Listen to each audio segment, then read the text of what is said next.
Ola, boas, hoxe en Xeografía co Prof. Iñaki, as cliseries. Vamos a ver, que é unha cliserie?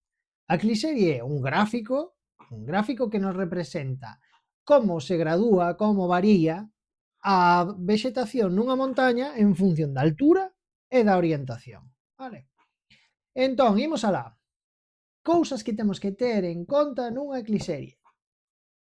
Temos que ter en conta, principal, a altura, o gradiente adiabático, 0,6, 0,65 grados centígrados cada 100 metros, baixa a temperatura. Canto subi, cada 100 metros que subimos, a temperatura descende 0,6 grados.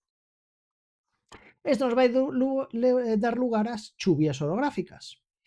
Canto máis arriba, ven unha masa de aire, sube, sube, sube, se enfría, enfría, enfría, condensa, condensa, condensa, e ao final hai máis precipitación. Canto máis alto, máis frío, máis precipitación. Eso, evidentemente, para as plantas vai a ser moi relevante, que é o que estamos estudiando nas criseries. Canto máis arriba, teñen que ser máis resistentes ao frío e necesitan máis auga. Canto máis abaixo, o contrario. A solaino e a Besedo, eso tamén vai ser fundamental. Vai ser fundamental si están orientadas hacia o sol, si están, no noso caso, no hemisferio norte, si están orientadas hacia o sur, a parte da montaña que está orientada hacia o sur, recibe de máis insolación, recibe máis a luz solar, co cal máis calor, e menos humidade porque se evapora máis auga. O contrario ocurriría na cara norte dunha montaña. Canto máis hai máis frío e máis humidade, porque dá menos o sol, menos horas ao día. Despois o efecto barlovento e sotavento, fundamental. Os ventos predominantes en cada zona pois veñen de un sitio, non? Veñen dende o norte, veñen do oeste, veñen do sur, dende veñan. Por un lado está o barlovento, que é dende a cara da montaña que recibe os ventos predominantes. Por aí é por onde van a chegar esas masas de aire húmidas que chocan contra a montaña e suben e suben e precipitan. Entón, en ese lado, vamos a ter moita precipitación. Volvemos, Teide como gran exemplo. Os alisios soplan dende o norte, van entón na parte norte de Tenerife, chove, chove, chove, vai subindo, condensa e precipita, precipita, precipita, e a parte de Tenerife norte, do Teide, a parte norte do Teide, super húmida e ten aí unha selva tropical.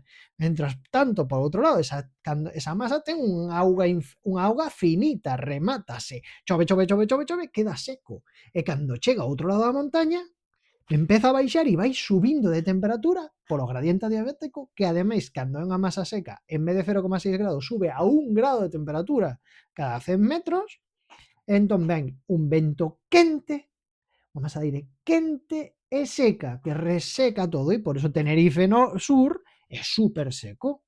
Vale, isto é o que chamamos o efecto Foehn. Eso é algo fundamental a ter en conta. E despois tamén a acción humana. Os humanos facemos sustitucións de especies, degradamos os bosques, e eso evidentemente vai ter efectos. Agora imos a meternos cas cliseries que entran empezando a cliserie dos Pirineos. A cliserie dos Pirineos é fundamental, hai que fixarse primeiro nas particularidades da vexetación pirenaica. Primeiro temos bosque, ata onde a temperatura, estes bosques pirenaicos maravillosos, preciosos, pero é ata onde a temperatura media anual é superior a 10 graus. A partir de eso, as árbores non medran. Ten que facer polo menos 10 graus de temperatura media para que as árbores medren. A partir de esa altura, onde se produce ese corte de temperatura, as árbores non medran. Seguimos subindo, o que se produce é as matogueiras. O frío xa non permite que se forman que se crezan árbores, pero si arbustos, como por exemplo unhas xestas, uns toxos, a maquia que chamamos, e en determinadas zonas onde o solo, en vez de silicio, sexa calcario, é máis habitual a garriga. Ben, si seguimos subindo, sigue baixando a temperatura, o que vamos a topar é pastos, prados, pastos, erva. Que son zonas que moitas veces están cubertas pola neve moitos meses, entón non dá lugar a que se dé unha formación enorme de plantas. Vale, entonces a erva sí que tal. E xa máis arriba, máis arriba, máis arriba, o que nos vamos a topar son plantas rupícolas, plantas que adaptadas a vivir nas rochas, nas gretas, nas fisuras, os liques, os mofos, pequenas herbáceas que se meten polas ranuras, vale? Algo así, ou un ombligo de Venus, un musguiño, que se van metendo nas ranuras da rocha. Eso sería xa o último, ou rocha xa sin nada. Onde estemos as clixerias pirenaicas? Están dentro, esta vegetación é a vegetación propia da rexión eurosiberiana, vale? Que vedes aquí marcada en verde. Ocupa casi toda Europa, pero no que en España, na península ibérica, sería esa zona. Ben, cando falamos dunha clixerie, sempre analizamos en pisos. Vale, vamos facendo pisos. Empezamos polo piso basal, o piso que está máis abaixo, e o montano podemos analizalos en conxunto no caso de Pirineos, o basal e o montano, e aí vamos a ter a vegetación típica do clima onde estamos. Acordados que en Pirineos estamos xa aí nunha zona un pouco de transición, temos clima oceánico na base en algunhas lados, pero tamén o Mediterráneo se vai mezclando, entón temos aciñeiras propias do Mediterráneo, carballos e fallas que xa son propias do clima oceánico. Se subimos un pouco máis ao subalpino, vamos a ter as coníferas. As coníferas, xa entre 1200 e 1400 metros, vamos a empezar a topar árbores de tipo abeto, piñeiro, estas que teñen acículas, que en vez de follas teñen estas acículas. Por que? Porque eso resiste moito mellor o frío. Vale, poden tamén ser mixtos, haber abeto e falla, algúns arbustos, pero o principal van a ser as coníferas, sempre que vamos subindo. Xa no piso alpino, xa a partir dos 2400 metros, vamos a ter prados e pastos. Xa non vai dar medrado nin sequera pequeno sotobosque, non? Pouco a pouco vai habendo sotobosque hasta que chega un momento que só hai prados, porque só pode ser tal, e aí temos xa a rochanúa, xa empezan as cousas, e temos a partir dos 3000 metros o que chamamos o piso nival, onde hai neve todo o ano, ou práctica, nas zonas planas sempre hai neve, e nas zonas moi inclinadas a neve desaparece, e podemos, porque se cae, e podemos ter plantas rupícolas. A outra que nos poden caer a clixerios Pirineos e a clixerie do Teide. Pois imos a ver agora a do Teide. Que temos que fixarnos na clixerie do Teide? Ben, clixerie do Teide. Que particularidades temos que fixarnos neste caso na vexetación canaria? A Canarias está no que lle chamamos a rexión floral macaronésica, que é unha moi particular. Son estas illas no Atlántico, que son as Azores, Madeira, Illas Salvaxes, Canarias, Cabo Verde, que por ser illas teñen unha vexetación moi peculiar, moi propia deles, non?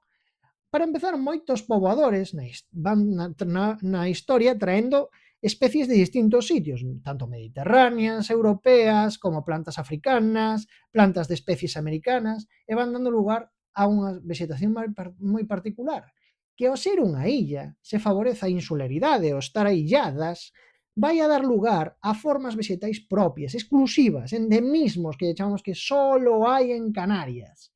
E tamén as reliquias. Que son as reliquias? Temos eso, os endemismos, que son plantas que se desenvolveron só en Canarias, e as reliquias, que son plantas que ao mellor eran comuns no Mediterráneo ou eran comuns en América, pero que vai ocurrir? Que esas se extinguen no resto dos lados, pero dentro dunha illa quedan ali embolsadas e son o que chamamos reliquias, sobreviven ali.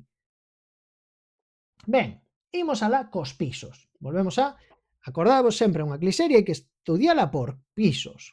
Temos o basal, a base, que está máis pegado ao mar, hasta os 300, 500 metros, onde vamos ter plantas halófilas, amófilas, é dicir, que se adaptan moi ben ao sal, á area, a ter pouca auga, e aí vamos a ter matogueiras. Propiamente, cales temos ter? Acordados, teñen unha moi particular vegetación endémica, o cardón e a tabaiba, son as propias deste piso.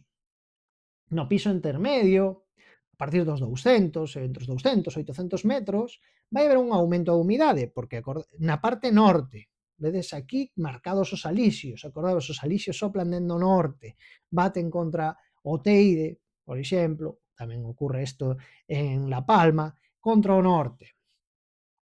Que vai haber? A humidade vai aumentar e vai haber unha pequena baixada térmica. E aí vamos a ter a palmeira, o drago, a tabaiba, e despois temos o piso termocanario, que lle chamamos. Entre os 800 e os 1200 metros. Aí se vai a dar un fenómeno moi peculiar, é o que chamamos o mar de nubes. Acordádevos de que existe isto da inversión térmica en Canarias. A partir dos 1200 metros, en vez de baixar a temperatura, vamos a ter arriba temperaturas máis altas. Por qué? Porque os alisios son dous alisios. Hai o alisio frío, que vai por a parte de abaixo, e é húmido, e é frío, e o alisio o alixo que vai por arriba, o alixo quente, que vai máis arriba, que vai a partir aí sobre os 1200 metros de altura, a partir de aí sopla.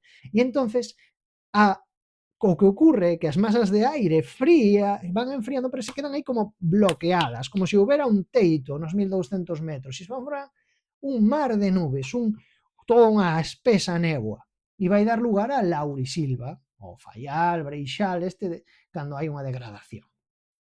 É dicir, a famosa laurisilva canaria, unha selva de loureiros. E o piso canario, propiamente, con vegetación, é o que lle chamamos o que está entre os 1200 e os 2200 metros. Aí hai aridez, pero hai frío, verdad? A pesar de isto que estamos falando, estamos subindo en altura moito. E empezan a aparecer as coníferas, particularmente piñeiros, o piñeiro canario ou o cedro canario, especies endémicas. O supracanario, a partir de 2200 metros, só vamos a topar en Tenerife e na Palma. Aí hai matogueiras con especies, algunhas moi peculiares, como pode ser a violeta do Teide, que se dá só ali no Teide. Vale, aquí o que vamos a ter é, sin embargo, despois na zona sur, o que podemos ver é o que falábamos, aquel efecto Foehn de unha zona moi reseca. E con isto teríamos rematadas as cliseries.